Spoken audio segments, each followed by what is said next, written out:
السلام علیکم ورحمۃ اللہ وبرکاتہ۔ الحمدللہ کفا وسلام علی عبادہ الذین اصطفیٰ، اما بعد فاعوذ باللہ من الشیطان الرجیم، بسم اللہ الرحمن الرحیم۔ اہدنا الصراط المستقیم صراط الذین انعمت علیہم غیر المغضوب علیہم ولا الضالین، آمین۔ او کما قال اللہ عز وجل وَمَنْ يَعْتَصِمْ بِاللَّهِ فَقَدْ هُدِيَ إِلَى صِرَاطٍ مُسْتَقِيمٍ، او كما قال الله تبارك وتعالى وَلَا تَقْرَبُوا مَالَ الْيَتِيمِ إِلَّا بِالَّتِي هِيَ أَحْسَنُ حَتَّى يَبْلُغَ أَشُدَّهُ وَأَوْفُوا الْكَيْلَ وَالْمِيزَانَ بِالْقِسْطِ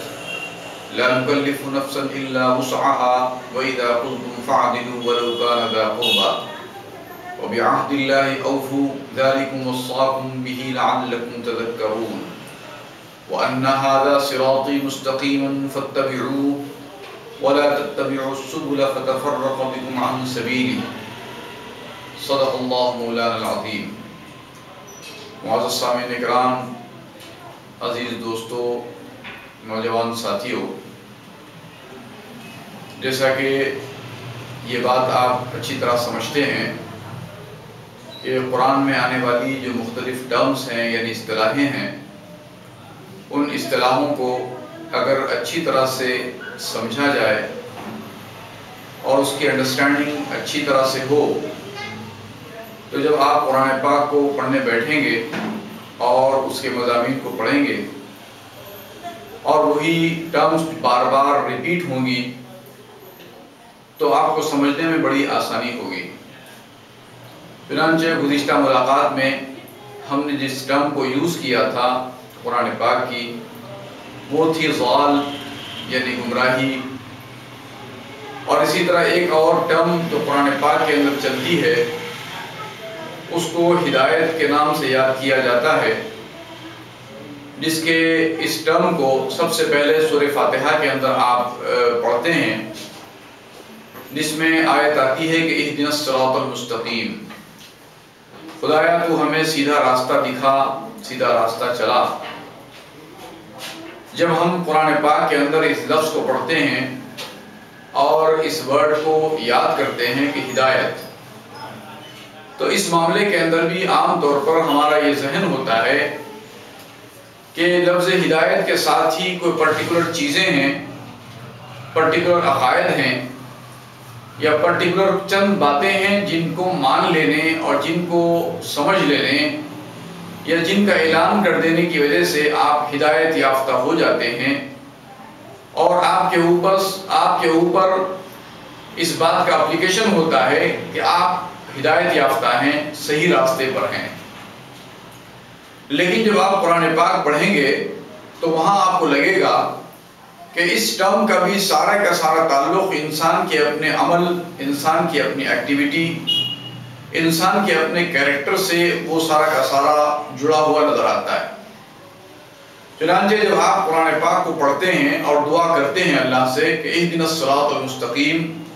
خدایا تو ہمیں سیدھا راستہ دکھا، تب آپ قرآن پاک کو جب ریڈ کرتے ہیں تو آگے چل کر اسی آیت سے ریلیٹ باتیں بار بار آپ کو سمجھائی جائیں گی اور بتائی جائیں گی۔ چنانچہ جب آپ قرآن پاک میں آگے چلتے ہیں تو ایک مقام پر یہ بات آتی ہے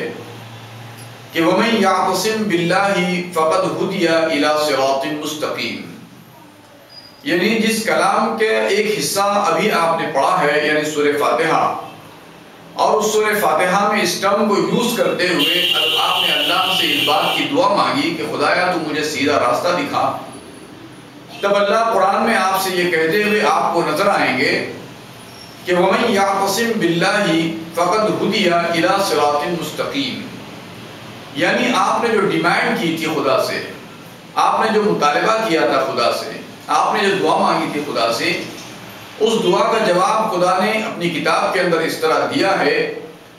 کہ جو کتاب ابھی تمہارے ہاتھ میں ہے، اس کتاب کے بارے میں اللہ نے کہا کہ جو کوئی اس کتاب کو مضبوطی کے ساتھ پکڑے، اس بات کو اللہ نے کہیں کہا کہ جو اللہ کو مضبوطی کے ساتھ پکڑے، اور اسی بات کو آگے آیتوں کے اندر اللہ نے کہا کہ وَاعْتَصِمُوا بِحَبْلِ اللَّهِ، یعنی تم اللہ کی رسی کو مضبوطی کے ساتھ پکڑو، یعنی جو کلام تمہارے ہاتھ میں تھمایا گیا ہے اس تھمائے گئے کتاب کو اگر تم مضبوطی کے ساتھ تھام لو گے، اس کے آرڈرز، اس کے احکامات، اس کے گائیڈنس کو اگر بہت ہی کیئرفلی اور بہت ہی مضبوطی کے ساتھ اس کو پکڑ لو گے، اس کو لے لو گے، اس کو اختیار کر لو گے، ان کیریکٹرز کو اڈاپٹ کر لو گے جن کو اختیار کرنے کا اللہ نے حکم دیا ہے، اور ان برے کیریکٹر سے اپنے آپ کو سیو کر لو گے، بچا لو گے جن برے کیریکٹر کو اللہ نے بتا کر اس سے بچنے کا تمہیں حکم دیا ہے۔ تو اللہ فرماتے ہیں کہ وَمَن يَعْتَصِم بِاللَّهِ، اور جو کوئی اللہ کو مضبوطی کے ساتھ پکڑ لے، فَقَدْ هُدِيَ إِلَى صِرَاطٍ مُسْتَقِيمٍ، تو یقیناً وہ سیدھے راستے کی طرف رہنمائی کر دیا گیا، یعنی اس کو گائیڈنس دے دیا گیا، یعنی گویا کہ اس نے گائیڈنس حاصل کر لیا، یعنی اس آدمی کو گائیڈنس مل چکا جس نے اس کتاب کو مضبوطی کے ساتھ پکڑ لیا۔ چنانچہ قرآن پاک کی بہت سارے مقامات پر اس کو اور پھیلا کر اللہ نے واضح کیا ہے۔ ان تمام آیات میں سے ایک آیت ابھی ہم آپ کے سامنے سنائیں گے، جس میں اللہ نے فرمایا کہ وَلَا تَقْرَبُوا مَالَ الْيَتِيمِ إِلَّا بِالَّتِي هِيَ أَحْسَنُ۔ اب یہاں ساری کی ساری کیریکٹر والی باتیں، سارے کے سارے آپ کو پرفارمنس دینے ہیں، سارے کے ساری چیزوں کا آپ کو یعنی مظاہرہ کرنا ہے۔ یہاں اللہ نے فرمایا کہ وہ لوگ جو یتیم ہوں، یعنی یتیم ریپرزنٹ کرتا ہے پور پرسن کو، ویک پرسن کو، اور سپورٹ لیس پرسن کو، یعنی جس کا کوئی سپورٹ نہ ہو، جس کا کوئی سہارا نہ ہو۔ نارملی انسان اس دنیا میں جو جیتا ہے اس کے اندر آپ محسوس کرتے ہیں کہ ایک انسان کو سپورٹ ملتا ہے اس کے پیرنٹس سے، یعنی اس کے والد سے، اس کی ماں سے، اور اس طرح اس کی فیملی سے ایک اس کو سپورٹ ملتا ہے۔ اسی سپورٹ کے سہارے وہ اپنی زندگی میں سروائیو کرتا ہے، وہ آگے بڑھتا چلا جاتا ہے، یہاں تک کہ وہ ایک مضبوط انسان بن کر کھڑا ہو جاتا ہے۔ تو اللہ فرماتے ہیں کہ سوسائٹی میں وہ لوگ جن کو کوئی سپورٹ نہ ہو، ایسے لوگوں کے جو حقوق ہیں یا ایسے لوگوں کے جو مال ہیں ان کے مال کے قریب بھی نہ جاؤ۔ یعنی اگر تمہاری فیملی ہو اور فیملی میں کچھ ایسے بچے ہوں جن کے پیرنٹس کا انتقال ہو گیا ہو، کسی وجہ سے ان کے پیرنٹس ان سے مس ہو گئے ہوں، تو ایسی صورت میں ان کے مال کے قریب بھی نہ جاؤ۔ اگر تم ان کے مال کے قریب جاؤ تب بھی بہتر طریقے سے جاؤ۔ کب تک؟ یہاں تک کہ وہ میچور ہو جائیں، یہاں تک کہ وہ اپنی اس عمر کو پہنچ جائیں جہاں وہ اپنے مال کو سنبھال سکتے ہیں، اپنی صلاحیتوں کو سے اپنے اس مال کو استعمال کر سکتے ہیں، تب تک ان کے مال کی بہتر طریقے سے اس کی تم نگہداشت کرو، بہتر طریقے سے اس کی جو ہے گائیڈنس کرو، بہتر طریقے سے اس کو سیو کرو۔ اللہ فرماتے ہیں وَلَا تَقْرَبُوا مَالَ الْيَتِيمِ إِلَّا بِالَّتِي هِيَ أَحْسَنُ حَتَّى يَبْلُغَ أَشُدَّهُ وَأَوْفُوا الْكَيْلَ وَالْمِيزَانَ بِالْقِسْطِ۔ ایک دوسرا جو کیریکٹر اللہ بتاتے ہیں، ایک دوسرا فنکشن جو آپ کو اللہ بتاتے ہیں، وہ بتاتے ہیں کہ تم اپنے ماپ اور تول کے پیمانوں کو پورا کرو۔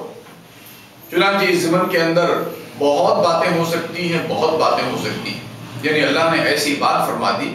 کہ تم اپنے ناپ اور تول کے پیمانوں کو پورا کرو۔ چنانچہ ہم نے اس سے پہلے بھی یہ بات آپ کے ساتھ شیئر کی تھی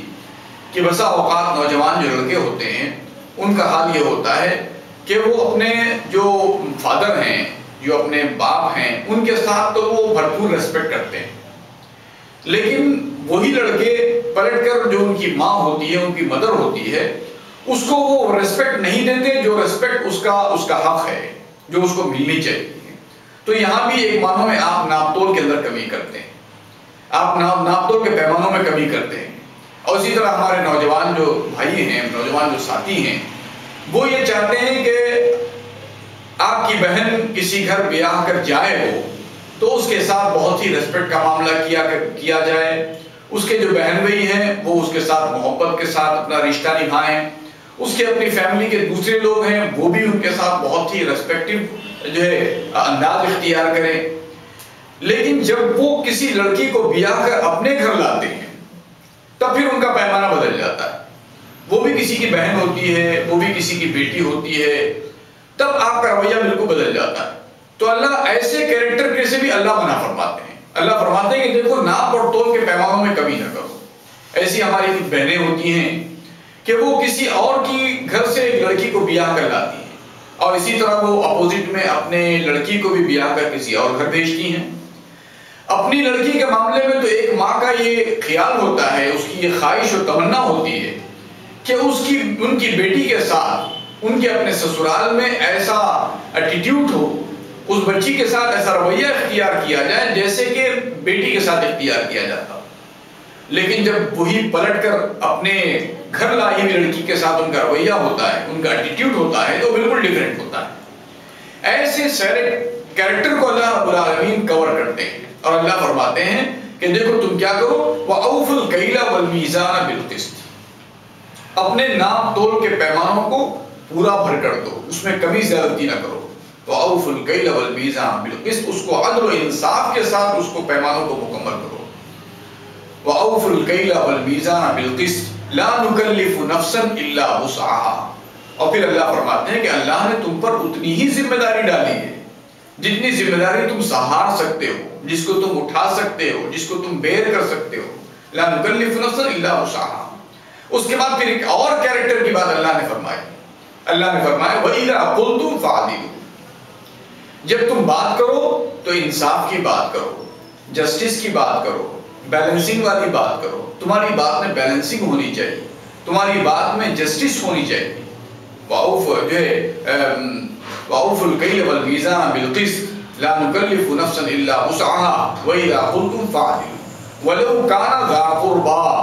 اللہ فرماتے ہیں کہ تم عدل و انصاف کی بات کرو، اگرچہ کہ وہ تمہارے کسی قرابت دار، تمہارے قریبی نیئرسٹ ریلیٹیو کے خلاف کیوں نہ پڑ رہی ہو، ایسی صورت کے اندر بھی تم انصاف کی بات کرو۔ چنانچہ کبھی کبھی ایسا ہوتا ہے کہ ہماری مائیں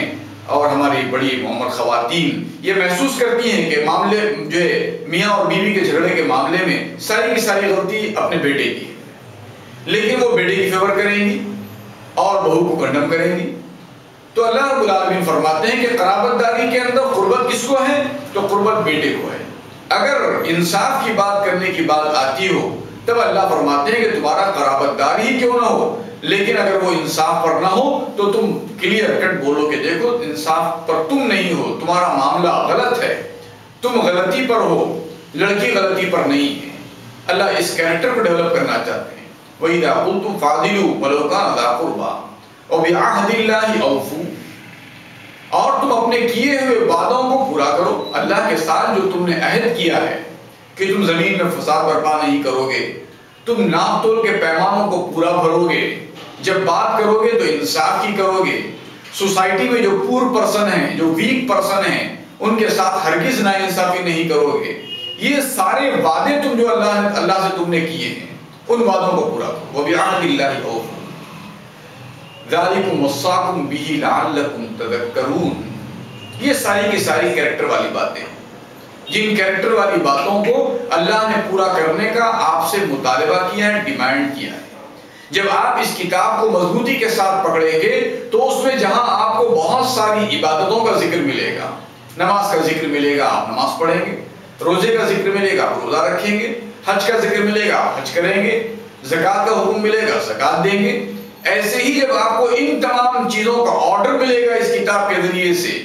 کب ملے گا یہ آرڈر؟ جب آپ اس کتاب کو مضبوطی کے ساتھ پکڑیں گے تو کیا ہوگا؟ اللہ نے فرمایا کہ اس کے اندر ہم تم کو یہ ڈیٹیل احکامات دیں گے، یہ بھی تمہاری عبادات میں شامل ہوگی۔ وَإِذَا قُلْتُمْ فَعْدِلُوا وَلَوْ كَانَ ذَا قُرْبَىٰ وَبِعَهْدِ اللَّهِ أَوْفُوا ذَلِكُمْ وَصَّاكُمْ بِهِ لَعَلَّكُمْ تَذَكَّرُونَ۔ یہ وہ باتیں ہیں جس کی ہم تم کو نصیحت کرتے ہیں، جس کی ہم تم کو وصیت کرتے ہیں، جس کی ہم تم کو تاکید کرتے ہیں، تاکہ تم ان باتوں کو یاد رکھ سکو، تاکہ تم ان احکامات کو یاد رکھ سکو، تاکہ تم ان کیریکٹرز کو پرفارم کر سکو ویسے ہی جیسے اللہ چاہتے ہیں۔ ذَلِكُمْ وَصَّاكُمْ بِهِ لَعَلَّكُمْ تَذَكَّرُونَ۔ اس کے بعد پھر آپ کے اس مطالبے کا یہاں جواب اللہ رب العالمین دیتے ہوئے نظر آئیں گے۔ جب آپ نے کہا تھا اهْدِنَا الصِّرَاطَ الْمُسْتَقِيمَ، 5 وقتہ نمازوں میں آپ کم از کم 25 مرتبہ اس آیت کو دہراتے ہیں اور اپنے پروردگار سے ہدایت کا راستہ مانگتے ہیں، سچے راستے پر چلنے کی آپ طلب کرتے ہیں، ہدایت کے راستے کو آپ اللہ سے مانگتے ہیں، اور جب اللہ رب العالمین کہتے ہیں کہ اس کتاب کو تم مضبوطی کے ساتھ پکڑو، تو کیا ہوگا؟ ہدایت کے راستے کی ساری چیزیں، ساری باتیں اس کے اندر تم کو ون بائی ون بتائی اور دکھائی جائیں۔ اس کا جواب اللہ کے پاس اس طرح ہے، وَأَنَّ هَذَا صِرَاطِي مُسْتَقِيمًا۔ لفظ صراط کا لفظ آپ نے پڑھا تھا، لفظ صراط کی ٹرم کو آپ جانتے ہیں، صراط مستقیم کا لفظ آپ پڑھتے ہیں، صراط مستقیم کا لفظ ورڈ آپ بولتے ہیں، اس ٹرم کو بار بار یوز کرتے ہیں۔ اب آپ قرآن کے اندر پڑھیں گے تو اللہ کلیئر طور پر بتائیں گے وَأَنَّ هَذَا، اور بے شک یہ صراطی میرا راستہ ہے، مستقیماً بالکل سیدھا، اسٹرانگ، بالکل مضبوط، جو راستے کے اندر کسی قسم کا کوئی ٹیڑھ نہیں ہے، کسی قسم کی کوئی کجی نہیں ہے، کسی قسم کی کوئی بینڈنگ نہیں ہے اس کے اندر۔ وَأَنَّ هَذَا صِرَاطِي مُسْتَقِيمًا، جوڑتے جائیے آپ آیات کو، اِهْدِنَا الصِّرَاطَ الْمُسْتَقِيمَ فَقَدْ هُدِيَ إِلَىٰ صِرَاطٍ مُسْتَقِيمٍ وَأَنَّ هَذَا صِرَاطِي مُسْتَقِيمًا۔ تو اللہ کہتے ہیں بے شک یہ میرا سیدھا راستہ ہے، بالکل مستحکم اور اسٹرانگ اور مضبوط، فَاتَّبِعُوهُ، تو تم چاہیے کہ اس راستے کو فالو کرو، وَلَا تَتَّبِعُوا السُّبُلَ فَتَفَرَّقَ بِكُمْ عَنْ سَبِيلِهِ، اور اس کے علاوہ جو متفرق راستے ہیں،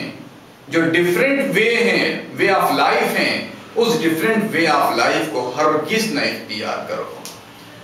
تو عزیز دوستو، قرآن پاک کی ان آیات کی روشنی میں اب اگر آپ بہت گہرائی کے ساتھ آپ غور کریں گے تو پھر آپ کو اس بات کی زیادہ فکر نہیں ہوگی کہ کون ہدایت کے راستے پر ہے اور کون نہیں ہے، بلکہ آپ خود